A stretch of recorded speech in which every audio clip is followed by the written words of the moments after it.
Hello everyone, today I am going to discuss about the important expected viva questions of reflection on school experience practical file। आप किसी भी teaching course में हैं जैसे BEd DElEd, तो वहाँ पे क्या है, आपको स्कूल्स के अंदर जाना होता है फॉर टीचिंग पर्पज़, या फिर स्कूल के अंदर फंक्शनिंग कैसी होती है, वर्क कैसे होता है, वो सब देखने के लिए आप जाते हैं। तो उसके बाद क्या है, जब भी आप लास्ट सेमेस्टर में आते हैं तो आपको ओवरऑल जितना भी आपने स्कूल में एक्सपीरियंस किया है उसको लेके एक फ़ाइल बनानी होती है। वो फाइल होती है हमारी रिफ्लेक्शन ऑन स्कूल एक्सपीरियंस। उसी एक्सपीरियंस पे आप अपना रिफ्लेक्शन देते हैं। तो जब इसी फाइल का आपका फाइनल प्रैक्टिकल वाइवा होता है तो उसमें आज हम यही जानेंगे कि किस तरीके से क्वेश्चन पूछे जाते हैं और आपको किन किन बातों का ध्यान रखना चाहिए।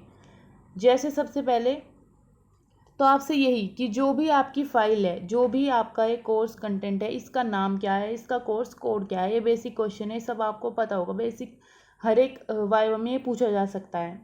तो इसको मैंने नहीं लिया है, सिंपल आप अपना कोर्स कोड लेंगे या फाइल का जो भी नाम है, रिफ्लेक्शन ऑन स्कूल एक्सपीरियंस, ये आप बताएंगे। फिर जैसे what are the objectives of this paper, कि इस पेपर के क्या ऑब्जेक्टिव है। अब एज अ टीचर आपको पता होना चाहिए कि रिफ्लेक्शन क्या होता है, क्या रिफ्लेक्शन प्रैक्टिसेस होती है और टीचिंग लर्निंग प्रोसेस में रिफ्लेक्शन कैसे हेल्पफुल होता है। तो यही ऑब्जेक्टिव है इस पेपर के, तभी हम अपनी जो हमारा टीचिंग लर्निंग प्रोसेस है उस पर रिफ्लेक्शन करते हैं। फिर आपसे पूछा जा सकता है what are the needs of studying this paper, इस पेपर को पढ़ने की ज़रूरत हमें क्यों है, हम इस पेपर को क्यों पढ़ रहे हैं। तो सिंपल सी बात है, आप टीचर बनने जा रहे हैं तो कहीं ना कहीं आपको एज ए टीचर पता होना चाहिए कि आपके कहाँ किस एरिया में आपको इम्प्रूवमेंट करने की नीड है, कौन से आपकी स्ट्रैटेजी अच्छी है, कौन सी स्ट्रैटेजी अच्छी नहीं है। अगर आप खुद में इम्प्रूवमेंट लाएंगे, अपनी जो प्रैक्टिसेस है उस पर रिफ्लेक्शन करेंगे, तभी आप बच्चों को कुछ बेटर दे पाएंगे। और एक बच्चे के लिए टीचर के एक्शंस, उसके वर्ड्स, उसकी पर्सनैलिटी, हर एक चीज़ बहुत इंपॉर्टेंट होती है। हर एक चीज़ का उस पर असर पड़ता है, उस पर इफ़ेक्ट पड़ता है। तो ऐसे में आपको अपनी टीचिंग स्ट्रैटेजीज, अपनी पर्सनैलिटी, हर एक पर कहीं ना कहीं थिंकिंग करनी होती है, कहीं ना कहीं रिफ्लेक्शन करना होता है उसको और इम्प्रूव करने के लिए। फिर है व्हाट इज़ रिफ्लेक्शन, और पूछ सकते हैं आपसे टाइप्स ऑफ रिफ्लेक्शन। तो रिफ्लेक्शन सिंपल वही है कि हम जो भी काम करते हैं उसके बारे में सोचना, एक डीपर अंडरस्टैंडिंग डेवलप करना, and it acts as a feedback for improvement, हमारे इम्प्रूवमेंट के लिए एक फीडबैक जैसा वर्क करता है। और इससे काफ़ी अच्छा प्रोफेशनल डेवलपमेंट होता है। और हम सिर्फ टीचिंग में ही नहीं, कोई भी काम करने जाते हैं वहाँ पे हमें अपने वर्क पे रिफ्लेक्शन ज़रूर करना चाहिए, यह हमारी परफॉर्मेंस को बढ़ाता है। अब बात करें टाइप्स ऑफ रिफ्लेक्शन, तो इसके बहुत सारे टाइप्स होते हैं, बट मेनली अगर आपको बताना तो आप मेनली 2 बता सकते हैं, जैसे reflection in action and reflection on action. अब इन एक्शन में आप बताएंगे कि जो भी आप काम करें तभी आपने रिफ्लेक्शन किया काम करते करते। तो इसमें आपको एग्जांपल देना हो तो हमेशा आप याद रखें कि आपको क्लासरूम एग्जांपल देने हैं। जैसे कि रिफ्लेक्शन इन एक्शन में आप बोल सकते हैं कि आप कोई टॉपिक पढ़ा रहे हैं, बच्चों को कोई डाउट हुआ तो आपने साथ साथ में वो क्वेरी सॉल्व कर दी। अब आता है रिफ्लेक्शन ऑन एक्शन, यानी कि एक स्टेप बैक लिया, कुछ टाइम दिया, उसके बाद हमने कोई काम किया, सोचा उसके बारे में, फिर वो काम किया, ये होगा रिफ्लेक्शन ऑन एक्शन। और इसमें आप बोल सकते हैं जैसे बच्चों का रिजल्ट आता है, ओवरऑल असेसमेंट के बाद जो उनकी परफॉर्मेंस आपको देखने को मिलती है, फिर आप उस पर सोचते हैं, फिर वर्क करते हैं, ये हो गया रिफ्लेक्शन ऑन एक्शन। फिर आपसे पूछ सकते हैं difference between observation and reflection. अब ऑब्जर्वेशन क्या है, आप सिंपली बता सकते हैं मॉनिटर करना किसी की परफॉर्मेंस को, ऐसे देखना, वही ऑब्जर्वेशन हो सकता है। और रिफ्लेक्शन की बात करें तो वही है कि आपको एक डीपर अंडरस्टैंडिंग डेवलप करनी होती है अपने आइडियाज़ की, अपने एक्शंस की, ये सब, ताकि आपका प्रोफेशनल डेवलपमेंट हो, आप उस पर डीपर थिंकिंग करें, और ये एक्ट करता है as a source of feedback. तो इस तरीके से आप रिफ्लेक्शन के बारे में बता सकते हैं। फिर आता है what you have right in your file, explain in short, आपने अपनी फाइल में क्या लिखा है। अब आप बताएंगे कि मैंने अपनी फाइल में जैसे PSC 1 को लेके सारी चीज़ें लिखी है कि PSC 1 के अंदर स्कूल्स में गए, वहाँ पे आपने क्या क्या देखा, SMCs, mid day meal program कैसे चलता है, कौन कौन सी गवर्नमेंट स्कीम्स है स्कूल के अंदर, RTE को कैसे इम्प्लीमेंट किया गया है, वो सब। फिर आता है कि आपने PSC 2 के अंदर क्या क्या देखा, तो PSC 2 के अंदर आपने एक तरीके से वहाँ पे एक्टिविटी कंडक्ट कराई, को करिकुलर एक्टिविटी कंडक्ट कराई, क्योंकि एज अ टीचर आपको टीचिंग लर्निंग प्रोसेस तो आना चाहिए, साथ में ये भी आना चाहिए कि आप बच्चों को को करिकुलर एक्टिविटीज़ कैसे कंडक्ट कराते हैं, बच्चों में आपने वैल्यूज़ इम्पार्ट की एक्टिविटीज़ के थ्रू, तो ये सब। फिर आएगा PSC 3 या फिर SCP स्कूल एक्सपीरियंस प्रोग्राम, तो वहाँ पे आपने टीचिंग की, कौन कौन सी आपने चैलेंजेस फेस करे, कैसे आपने अपनी टीचिंग में इम्प्रूवमेंट किया, कौन कौन से मेथड टेक्निक्स यूज़ करे, वो सब ओवरऑल हमने अपनी फाइल में लिखा। और लास्ट में हमने उन सब पे रिफ्लेक्शन किया कि कौन सी प्रैक्टिसेस बेटर थी, कहाँ पे इम्प्रूवमेंट की नीड है, कहाँ पे और ज़्यादा बेटर करने की नीड है, वो सब हमने देखा। तो ये सब आप एक्सप्लेन कर सकते हैं शॉर्ट में। उसके बाद आते हैं तो इस तरीके क्वेश्चन ये पूछ सकते हैं, how you impart values in your student through your pedagogy. तो इसमें आप बोल सकते हैं कि आपने ग्रुप में कोई असाइनमेंट दिया ताकि बच्चों में कोऑपरेशन कोलैबोरेशन की वैल्यू डेवलप हो। वो अगर कोई वीक स्टूडेंट है तो एक दूसरे की हेल्प करे, उनमें इम्पैथी सिंपैथी ये सारी वैल्यूज़ डेवलप हो। साथ में आप उन्हें जेंडर न्यूट्रल बना सकते हैं। जैसे आपने कोई भी इस तरीके के आप एग्जांपल यूज़ कर सकते हैं कि सिया ने कोई क्वेश्चन किया मैथ्स का, राम नहीं कर पाया, तो ताकि एक चीज़ डेवलप हो। या फिर ऐसे हो सकते हैं कि सिया ने क्वेश्चन राम से फास्ट किया, सबसे पहले सिया ने क्वेश्चन किया, उसके बाद राम ने किया मैथ्स का क्वेश्चन, ताकि बच्चों में जेंडर को लेके सोशल वैल्यू डेवलप हो कि हर एक जेंडर इक्वल है। ये ना समझा जाए कि जो गर्ल्स है वो मैथ्स में वीक है। या साथ साथ आप और भी एग्जांपल दे सकते हैं, जैसे कोई भी टाइम को लेके आपने कोई एग्जांपल दिया कि जो बच्चे टाइम पे आते हैं उन्हें वो अच्छे बच्चे माने जाते हैं, जो टाइम पे नहीं आते उन्हें पनिशमेंट मिलती है। तो पंक्चुअलिटी की वैल्यू यहाँ पे आप डेवलप कर सकते हो। तो ये चीज़ें आप अपनी पेडागोजी में यूज़ कर सकते हैं। फिर है what is insightful learning metacognition, इनके बारे में पूछ सकते हैं। बेसिकली इंसाइटफुल लर्निंग मेटाकॉग्निशन ये सेम से ही होते हैं। तो ये आपसे स्टेटमेंट अलग अलग पूछी जा सकती है, सेम वे में भी पूछी जा सकती है कि मेटाकॉग्निशन क्या है। तो आप बता सकते हैं थिंकिंग अबाउट थिंकिंग, अपनी ही थिंकिंग के बारे में सोचना। ये इंसाइटफुल लर्निंग के अंदर आ जाता है। कुछ और आप पढ़ के भी जा सकते हैं।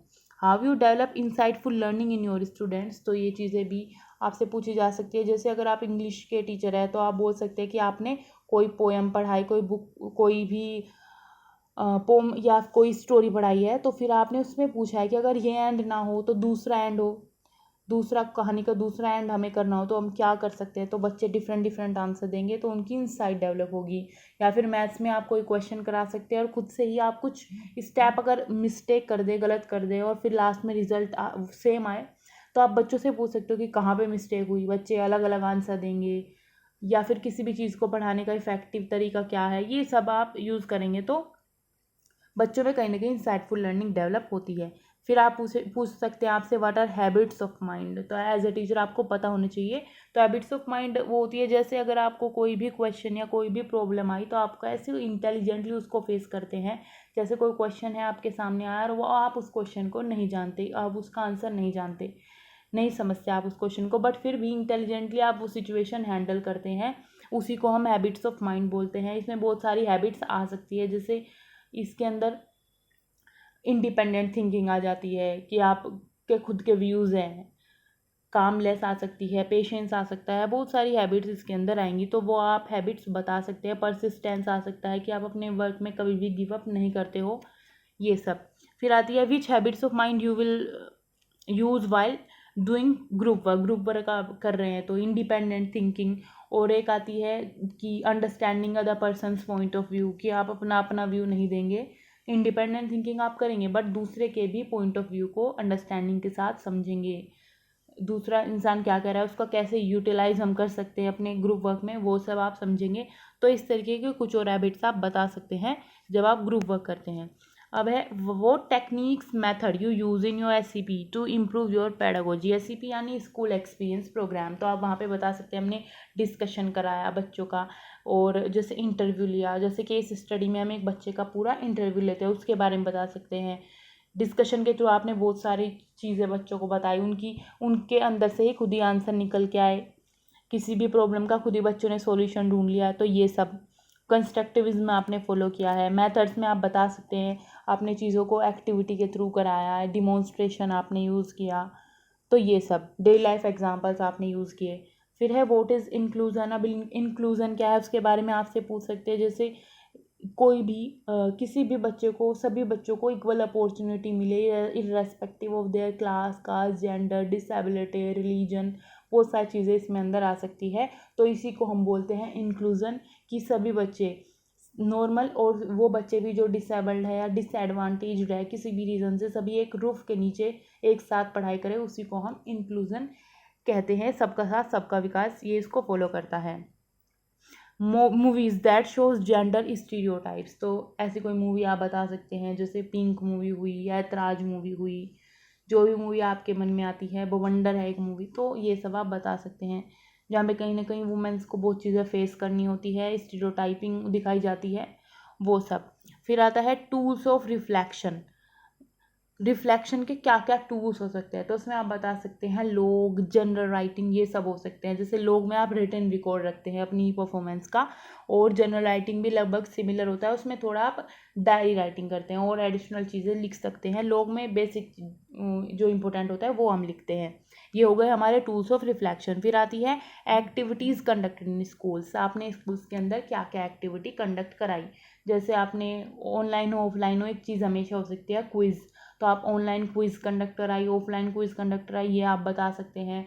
और भी जैसे ऑनलाइन में स्पेलिंग व्हील एक्टिविटी हो सकती है, और जैसे टंग ट्विस्टर एक्टिविटी हो सकती है, स्टोरी मेकिंग हो सकती है कि एक बच्चे ने एक लाइन बोली, फिर दूसरे बच्चे ने दूसरी लाइन बोली, इस तरीके से हमने सेंटेंस फॉर्म करके पूरी स्टोरी बनाई। तो इस तरीके की एक्टिविटी आप कंडक्ट करा सकते हैं स्कूल के अंदर, तो ये आप बताएंगे। बाकी आपने जो एक्टिविटी कंडक्ट कराई है वो आप बता सकते हैं, फिर वो ही एक्टिविटी आपको बतानी है।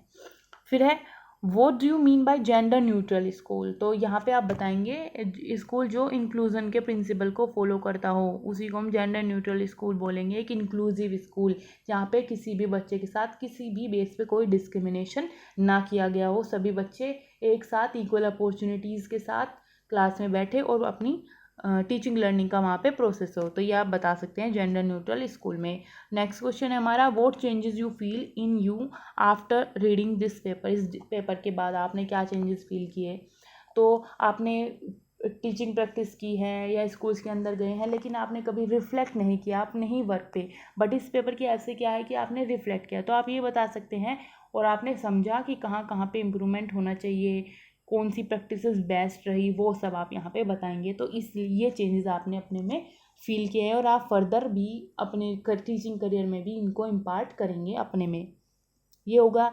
उसके बाद हम बात करें तो कुछ नोट्स, कुछ इंपॉर्टेंट पॉइंट्स आपको वाइवा के टाइम पे याद रखने ज़रूरी है, जैसे कि जो मैंने फील किए हैं। जैसे कोई भी अगर आपको कोई भी टॉपिक बताना है, जैसे रिफ्लेक्शन इन एक्शन और रिफ्लेक्शन ऑन एक्शन आप बता रहे हैं मैम को या फिर अपने एग्जामिनर को, तो वहाँ पे आप करें क्लासरूम एग्जाम्पल्स को यूज़ करें। कोई इधर उधर का एग्जाम्पल आपको नहीं लेना है, क्लास से ही, अंदर के बच्चों से ही रिलेटेड एग्जाम्पल आप यूज़ करें तो बेटर रहेगा। फिर है स्पीक क्लियरली विदाउट हेजिटेशन। आपको हेजिटेट नहीं होना है, डरना नहीं है।